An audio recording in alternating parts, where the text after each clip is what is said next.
हाँ तो स्टूडेंट, पिछले वीडियो में हम लोगों ने कवर किया था कॉम्बिनेशन रिएक्शन और डिकम्पोजिशन रिएक्शन। तो इस वीडियो में हम लोग आगे फर्दर कवर करने जा रहे हैं डिस्प्लेसमेंट रिएक्शन और डबल डिस्प्लेसमेंट रिएक्शन।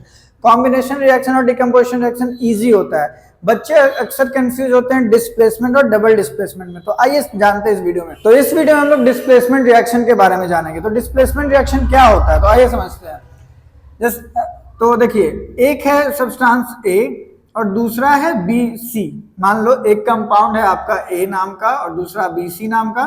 तो ये आपका कन्वर्ट हो जाएगा, क्या प्रोडक्ट देगा भाई, तो ए सी देगा और बी अलग हो जाएगा। फिर से समझो, ए के साथ बी कंबाइन हुआ तो क्या होगा, ए सी और बी अलग हो जाएगा। तो क्या इसमें क्या दिख रहा है, ए अकेला था और बी सी साथ में था। तो देख रहे हो, बी सी साथ में था। तो हुआ क्या रिएक्शन के बाद कि ये जो बी का जो प्लेस है वो बी और सी के साथ क्या जुड़ गया, सी के साथ ये वाला जो ए था वो ए आके यहाँ जुड़ गया और ये जो बी था वो डिस्प्लेस हो गया, हट गया। क्यों ऐसा हुआ, फिर समझो। ए एक कंपाउंड है, ए के साथ बी सी ने रिएक्ट किया तो क्या बना, ये जो ए था ए जाके सी के साथ जुड़ गया और ये जो इधर का बी था, बी सी जो साथ में था वो भी अलग हो गया।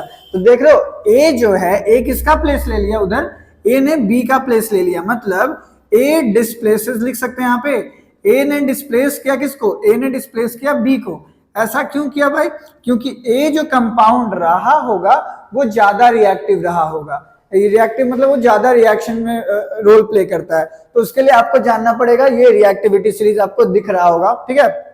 तो रिएक्टिविटी सीरीज में हम लोग स्टार्ट कर रहे हैं यहाँ पे पीबी, और भी नीचे हाइड्रोजन वगैरह भी होता है। लेड से स्टार्ट है, तो लेड यहाँ पे इस और भी नीचे होता है, लेकिन मैं यहाँ पे आप लोग के लिए लिखा हूँ लेड से।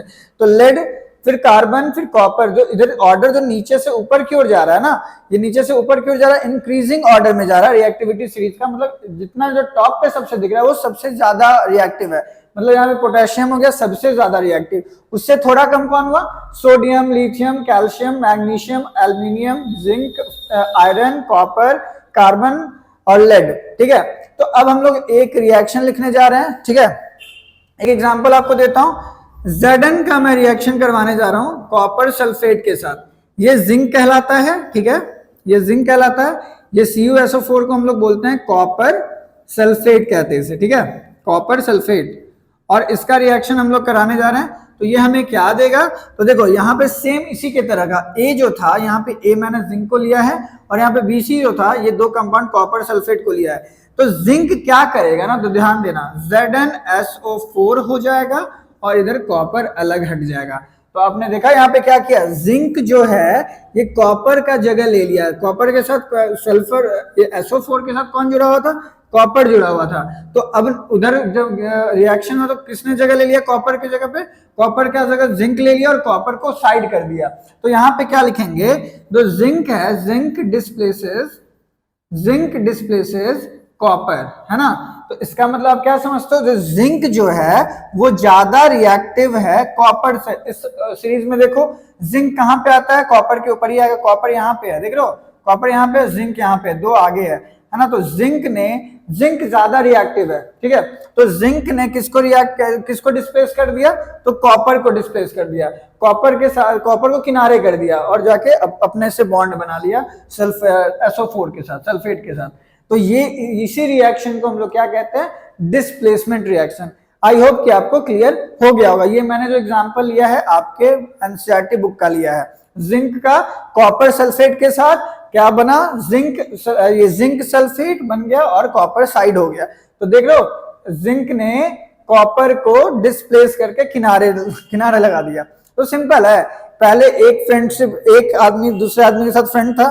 मान लो ए जैसे मान लो यहाँ पे ए अकेला था और BC फ्रेंड थे, दो लोग, ए अकेला था, BC फ्रेंड थे। तो ए ने ज्यादा दोस्ती बढ़ा ली C से और B को किनारे कर दिया, सिंपल है। तो दोस्ती बढ़ाने, यहाँ पे मैंने क्या बताया, रिएक्टिव हो गया। तो जिंक ज्यादा रिएक्टिव हो गया कॉपर से। आई होप कि आपको क्लियर हो गया होगा। तो अब नेक्स्ट चलते हैं डबल डिस्प्लेसमेंट। डिस्प्लेसमेंट समझ में आ गया होगा, आई होप, कमेंट बता देना करके अगर नहीं समझ में आया तो।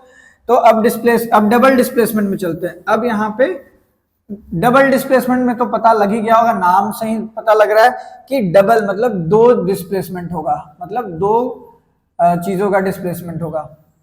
अब देखो डबल डिस्प्लेसमेंट में क्या होता है, देखो डबल डिस्प्लेसमेंट में क्या होता है, मान लो एक दोस्त ए है एक दोस्त बी है, ये दोनों एकदम बेस्ट फ्रेंड फॉर एवर, और यहाँ पे सी है और डी है, ये भी बेस्ट फ्रेंड फॉर एवर।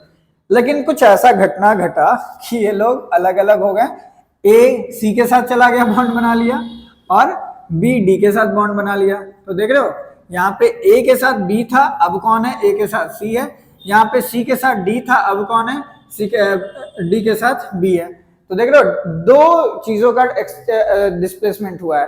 तो इसे ना दो एटम या दो कंपाउंड या दो मॉलिक्यूल नहीं बोलते, इसमें हम लोग मेनली जानते हो क्या लिखते हैं, इसमें हम लोग लिखते हैं एक्सचेंज ऑफ आयन होता है, इसमें आयंस का एक्सचेंज होता है। तो आयंस क्या होता है आपको पता ही होगा, एक होता है पॉजिटिव चार्ज वाला, ठीक है, और एक होता है नेगेटिव चार्ज वाला। तो इसके लिए एक इक्वेशन है, मैं लिख के देता हूं। इसके लिए एक इक्वेशन है, सोडियम सल्फेट का हम लोग बेरियम क्लोराइड के साथ रिएक्शन कराएंगे, जो कि सोडियम सल्फेट Na2SO4 और ये BaCl2, ये मैं लिख देता हूं, सोडियम सल्फेट का हम लोग रिएक्शन करा रहे हैं किसके साथ, बेरियम क्लोराइड कहते हैं इसे, बेरियम क्लोराइड के साथ, ठीक है। ये प्लस है ये माइनस है, ये प्लस है ये माइनस है, देख रहे हो Na, ये N पे हम लोग Na पे प्लस चार्ज लिखते हैं, SO पे माइनस लिखते हैं, Ba पे प्लस और Cl पे माइनस लिखते हैं। ये आगे डिटेल में पढ़ाऊंगा आयनिक कंपाउंड वगैरह के बारे में। तो देखो ये प्लस जो था वहां उस साइड गया तो किसके साथ बन गया, यहाँ पे भी हम लोग लिखने जा रहे हैं, अभी मैं प्रोडक्ट नहीं लिखा हूं। तो प्रोडक्ट में आपका बनेगा BaSO4 प्लस NaCl, देख रहे हो Na2SO4 था, उधर जाके NaCl के पास चला गया, मतलब Ba को डिस्प्लेस कर दिया, मतलब एक्सचेंज कर लिया, वहां पे जाके NaCl के साथ जुड़ गया और SO4 के साथ कौन जुड़ गया, BaSO4 हो गया। देख रहे हो यहाँ पे Na यहाँ से हटके Cl का जगह ले लिया तो NaCl बन गया, और यहाँ पे Ba ये क्या था, SO4 के जगह पे क्या आ गया, Ba आ गया, बेरियम आ गया। तो दो यहाँ पे ये वाला कंपाउंड और यहाँ पे ये वाला कंपाउंड अलग अलग बॉन्ड बना लिया, देख रहे हो। आई होप कि आपको क्लियर हो रहा होगा। तो ये होता है डबल डिस्प्लेसमेंट रिएक्शन। ये जो मैं एग्जांपल लिया हूं आपके एनसीईआरटी बुक का है। तो सोडियम सल्फेट का हम लोग बेरियम क्लोराइड के साथ रिएक्शन करवाएं, यहाँ पे देखो सोडियम सल्फेट ना होके बेरियम सल्फेट बन गया और यहाँ पे बेरियम क्लोराइड ना होके सोडियम क्लोराइड बन गया, है ना। सिंपल है, कॉमन सॉल्ट हो गया आपका ये। तो ये था डबल डिस्प्लेसमेंट का रिएक्शन।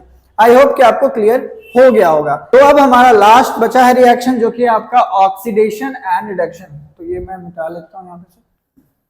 वो जो रिएक्टिविटी सीरीज लिखा होगा उसको जरूर याद रखना पड़ेगा, ठीक है। अब देखो यहाँ पे मैं लिख रहा हूं ऑक्सीडेशन और इधर लिख दे रहा हूं रिडक्शन, ठीक है। ऑक्सीडेशन एंड रिडक्शन इधर मैं कंपैरेटिवली में बता दे रहा हूं, कंपेयर करके। ऑक्सीडेशन क्या होता है ये आप लोग जानते होंगे थोड़ा बहुत। इसमें कुछ नहीं, एडिशन ऑफ ऑक्सीजन होता है। एडिशन ऑफ ऑक्सीजन बोल लो, या फिर एडिशन की जगह नहीं लिखना तो गेन ऑफ ऑक्सीजन बोल लो, है ना, गेन बोल लो, ठीक है। सिंपल है, ऑक्सीजन आके जुड़ जाता है। सिंपल देखो मैं एक बताता हूं तुम्हें, जैसे H2 है, ठीक है। H2 के साथ आके ऑक्सीजन जुड़ गया, H2 के साथ आके ऑक्सीजन जुड़ गया तो क्या बन गया, H2O बन गया। तो इस रिएक्शन को हम लोग क्या बोल सकते हैं, ऑक्सीडेशन बोल सकते हैं, है ना। इस रिएक्शन को क्या बोल सकते हैं, ऑक्सीडेशन बोल सकते हैं। सिंपली ऑक्सीडेशन का आके जुड़ना ऑक्सीडेशन कहलाएगा। और कोई कंपाउंड में से एक और डेफिनेशन इसका आता है, इसको हम लोग बोल देते हैं रिडक्शन, रिमूवल ऑफ हाइड्रोजन। कोई भी कंपाउंड में से हाइड्रोजन का निकलना, रिमूवल ऑफ हाइड्रोजन। दो तरीके से डेफिनेशन इसका डिफाइन होता है। ऑक्सीडेशन का मतलब हुआ अगर ऑक्सीजन आके जुड़ रहा है तो उसको ऑक्सीडेशन कह देंगे, या फिर हाइड्रोजन आपके उस कंपाउंड में से रिमूव हो रहा है तो उसको हाइड्रोजन, ये ऑक्सीडेशन उसको भी कह देंगे। अब रिडक्शन में आते हैं तो इसका उल्टा होता है। रिडक्शन का मतलब क्या होता है, addition of hydrogen, addition of hydrogen, ठीक है। और या फिर इसका क्या लिख सकते हैं, गेन ऑफ हाइड्रोजन लिख सकते हैं, गेन ऑफ हाइड्रोजन। या फिर एक दूसरा डिफाइन जैसे इसको मैंने बताया, इसमें आप लिख सकते हो रिमूवल ऑफ ऑक्सीजन लिख लो, ऑक्सीजन का हटना उस कंपाउंड में से। रिमूवल वर्ड यूज कर सकते हो या फिर लॉस वर्ड यूज कर सकते हो, लॉस ऑफ ऑक्सीजन, ठीक है, लॉस ऑफ ऑक्सीजन। जैसे कि एक सिंपल बता देता हूं, जैसे यहाँ पे CuO है, क्या है, CuO एक कंपाउंड है, इसमें आपका ये O माइनस हो जाएगा तो CuO क्या बन गया, Cu बन गया सिंपली, ऑक्सीजन हट गया, यहाँ से कैंसिल आउट हो गया, हट गया, यहाँ पे कुछ रिएक्शन हुआ तो हट गया, तो Cu बचा, CuO था पहले, अब Cu बचा, तो आपका ये हो जाएगा क्या, क्या बोल देंगे इसको हम लोग, रिडक्शन बोल सकते हैं, ठीक है। आई होप कि आपको चीजें क्लियर हो रही होंगी। अब एक रिएक्शन लिखने जा रहा हूं जिसमें आपका ऑक्सीडेशन, देखो यहाँ पे एक चीज मैंने स्टार्टिंग में बताया था, ऑक्सीडेशन और रिडक्शन अगर साथ में हो रहा हो, दोनों साथ में साइमल्टेनियसली हो रहा हो, तो उसी को हम लोग क्या कह देते हैं, उसी को हम लोग कह देते हैं रेडॉक्स रिएक्शन कह देते हैं। ऑक्सीडेशन रिएक्शन या रिडक्शन रिएक्शन अगर एक साथ हो जाए तो उसी को हम लोग रेडॉक्स रिएक्शन भी कह देते हैं। तो आइए इसका एग्जांपल लिख लेते हैं, जहां पे रेडॉक्स रिएक्शन का, जहां पे एक साथ ऑक्सीडेशन भी हो रहा हो और रिडक्शन भी सेम टाइम पे हो रहा हो। तो देखिए कॉपर ऑक्साइड का हम लोग रिएक्शन करवाने जा रहे हैं हाइड्रोजन गैस के साथ, कॉपर का हाइड्रोजन के साथ रिएक्शन कराने जा रहे हैं, तो क्या होगा देखिए, तो ये कॉपर हो जाएगा और यहाँ पे H2O हो जाएगा। अब बताता हूँ यहाँ पे ऑक्सीडेशन रिएक्शन कैसे हुआ। यहाँ पे कॉपर ऑक्साइड है ना, ऑक्सीजन यहाँ पे प्रेजेंट है, उधर देखो ऑक्सीजन हट चुका है, तो इसको बोल सकते हैं रिमूवल ऑफ ऑक्सीजन। तो लॉस ऑफ ऑक्सीजन को हम लोग क्या बोलते थे, रिडक्शन बोलते थे, लॉस ऑफ ऑक्सीजन को रिडक्शन बोलते थे, तो इससे हम लोग रिडक्शन लिख सकते हैं कि यहाँ पे रिडक्शन हो रहा है। और यहाँ पे देखो H2 है ना, अकेला H2 है, उधर जाकर RHS में देखो H2 के साथ O जुड़ गया, तो वहां पे क्या हो रहा है, एडिशन ऑफ ऑक्सीजन हो रहा है, यहाँ पे नहीं था वहां पे ऑक्सीजन हो गया, तो एडिशन ऑफ ऑक्सीजन को हम लोग क्या बोले थे, ऑक्सीडेशन बोले थे, तो यहाँ पे ऑक्सीडेशन हो रहा है ना ऑक्सीडेशन। तो इस पूरे इक्वेशन को अगर बात करेंगे तो यहाँ पे रिडक्शन भी हो रहा है और ऑक्सीडेशन भी हो रहा है, तो ये पूरा इक्वेशन आपका क्या हो गया, रेडॉक्स रिएक्शन, रेडॉक्स रिएक्शन हो गया यहाँ पे। तो यही था आपका सारा टाइप का केमिकल रिएक्शन जो कि मैंने कवर कर दिया है। ऑक्सीडेशन और रिडक्शन भी आज मैंने कवर किया, displacement, double displacement. I hope कि आपको चीजें बहुत आसानी से समझ में आ गई होगी। नोट्स बना रहे हो तो नोट्स अच्छे से बनाओ, ठीक है, और एनसीईआरटी को एक बार रीडिंग बहुत अच्छे से करो, मैं उसी का एग्जाम्पल उठाया हूँ एनसीईआरटी का सारा। तो चलिए फिर मिलते हैं नेक्स्ट वीडियो में और आगे बढ़ेंगे चैप्टर को लेकर, और आप लोग के लिए प्लेलिस्ट में बना देता हूँ, उस जाकर देख लेना पार्ट 1 से। चलिए फिर मिलते हैं नेक्स्ट वीडियो में।